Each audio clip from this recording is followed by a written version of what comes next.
A man walks on his hands each day, yet he's the pillar of his home.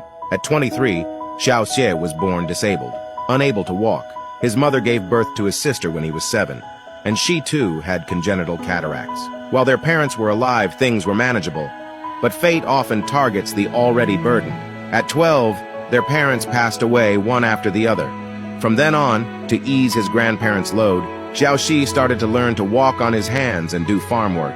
He did anything he could to avoid troubling others. A year later, his grandparents also passed. The weight of life fell on Xiao Xie's shoulders. He would weep secretly at night, feeling the unfairness of God, even wanting to end it all. But his sister was still in school. If he died, she'd have no one. So for his sister's education, Xiao Xi worked tirelessly, herding sheep, then cattle, and in between he'd gather wild vegetables and bamboo shoots to sell for a little extra.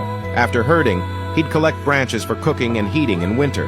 At home, he prepared food for the chickens. Once everything was done, it was nearly time for his sister to return from school. He'd start cooking, exhausted after a long day, but it was worth it for his sister's education. His sister was sensible, helping him with chores whenever she had a break. Sometimes she wanted to quit school to help more at home, but Xiao Xie wouldn't hear of it. Education was the only way out of the mountains. He'd do anything to give her that chance. As for himself, Xiao Xi didn't think much about it.